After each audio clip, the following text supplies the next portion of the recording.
Commissioner, we are now live on YouTube. You have the floor. Good afternoon. Good afternoon.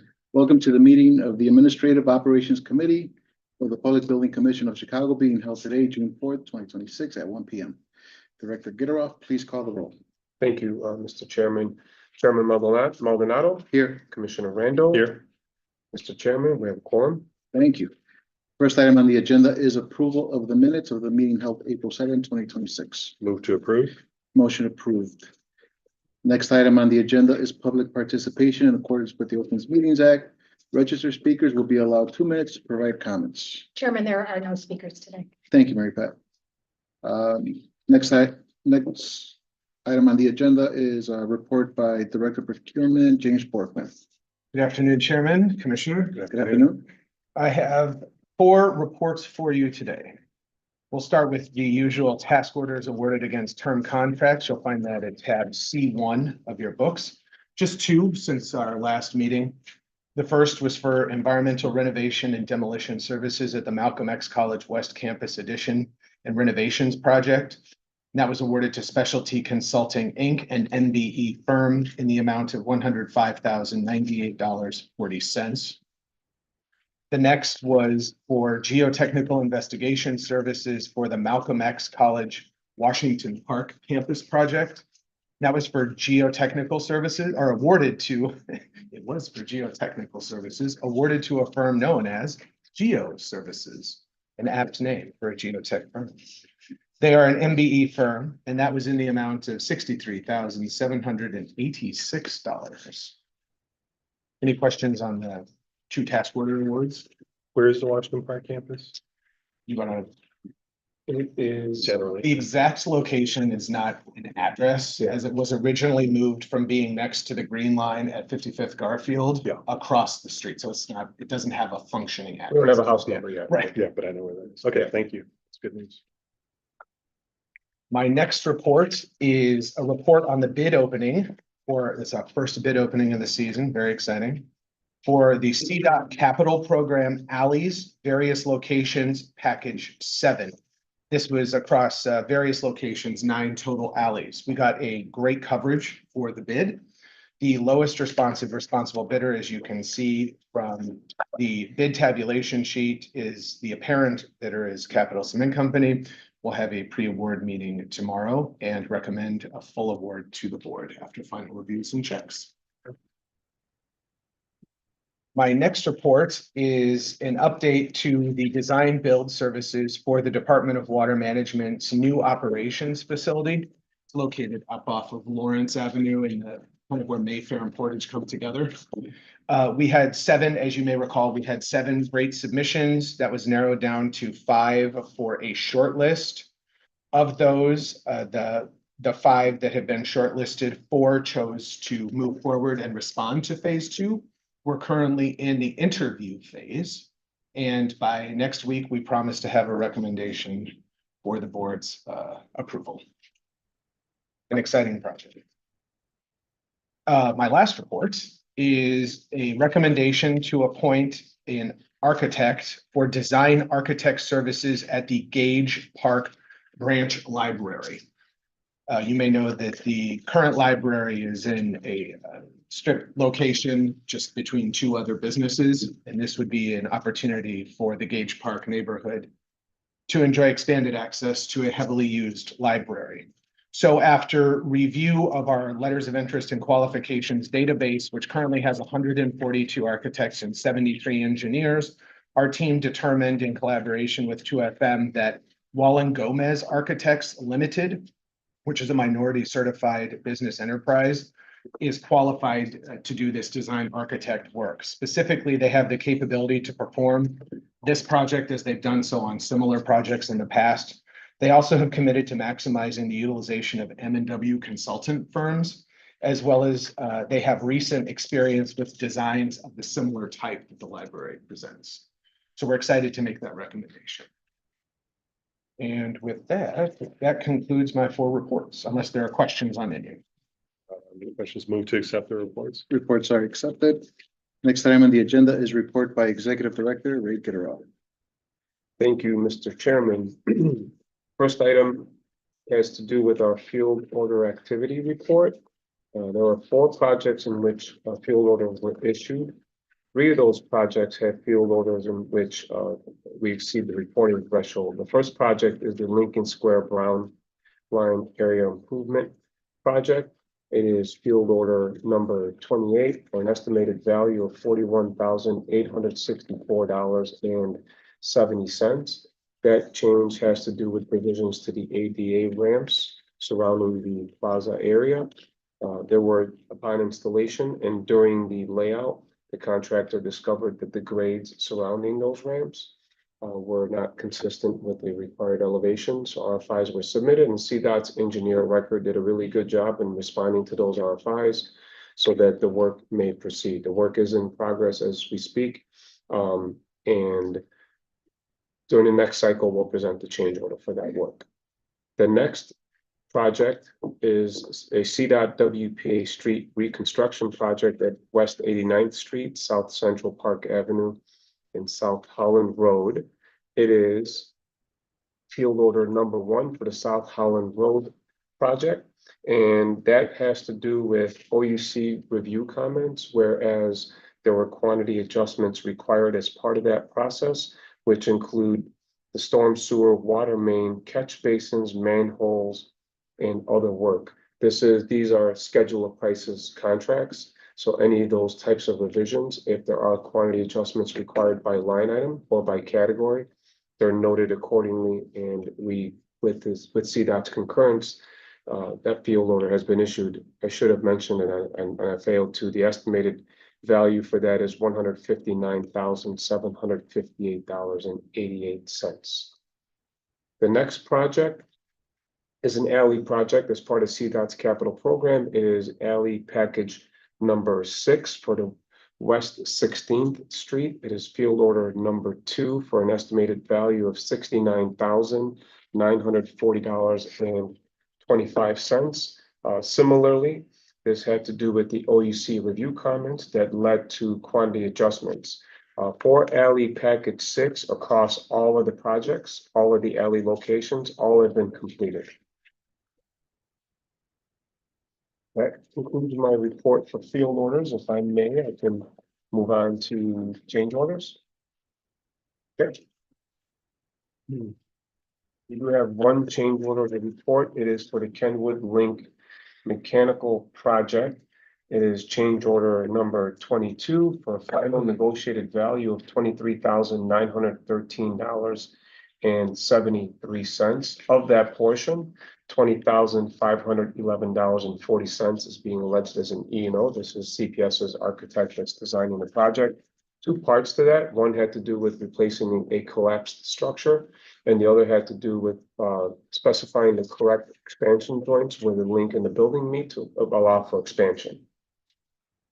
That concludes my report for the change orders, unless there are any questions. Okay. If I may, I can move on to the next part of my report. And since we last met, we constantly look at how we can better engage with stakeholders and community. And our effort in that is reflected in what I'm going to report here. And in April, we were busy. We served as a panelist at the American Institute of Architects Chicago Launch Firm Roundtable, where various large and small firms attended to learn more about PBC's program and other partners that were there, and just to understand how we can engage better with one another. So it was a really good meeting. Later in the month, we hosted Hasia's assistant project engineer cohort training, and you met some of them at our connection session. So that was a great experience for them and us. We met with them in the boardroom here. Later in the month, we conducted the virtual community hiring event for Kells Park Fieldhouse under Patrice Doyle's leadership. And we participated in Gospel Relationships Immersion Preparation Future Steps Job and Career Fair, otherwise known as GRIPS. Patrice, Gina, and I attended that. It was a really well organized event as well, whereas different agencies, including different branches of the military, also were there. And we were able to meet a lot of the high school students that they're bringing in under their wings, just to learn more about not just our profession, but any profession that they may be interested in. Then we joined Mayor Brandon Johnson and other city representatives and Chancellor Salgado, President Sanders, and 28th Ward Alderman Jason Irvin at our construction season kickoff meeting for the new Malcolm X College West Campus project. We then joined 20th Ward Alderman Jeanette Taylor and representatives from city colleges to do a walkthrough of the city college's new nursing program at 63rd and Halsted, and we attended Alderman Pat Dowell's community meeting to present the DFSS Senior Center to the seniors that attended that meeting. In May, we participated in Revolution Workshops mock interview day, where Patrice and staff attended that as well for mock interviews with certain students and residents. We also presented at HACIA's monthly membership meeting to engage with HACIA and their membership, along with one of our design builders, which happens to be Berling Builders, that presented trade contractor opportunities for the new Kennedy King nursing program. So that went really well for us as well. And then we did attend another town hall meeting with Alderman Dow to again update the community on the new DFSS Senior Center. And that went really well. We think there may be another community meeting scheduled with seniors in our ward, but we'll follow the alderman's lead on that. And I did want to close with our third annual connection session that we conducted on May 14th. Thanks to all of you and your leadership and all of our staff that participated in getting that event organized. We planned for it a year in advance. We had over 40 presenters or exhibitors that attended. We had the Carpenters Union well represented. I'm sure. Also, Commissioner Castaneda attended with us as well. President Hardin was there, and of course, Commissioner Maldonado was there. The event focused on three things. Number one, we wanted to make sure that those that participated and those that were there as exhibitors had an opportunity to network. Just a clear opportunity to network with one another. Because as we heard during these assist agency conferences, subcontractors, vendors, and suppliers often would say, well, which is the GC? Is there a bidders list? Is there a pre-qualification process?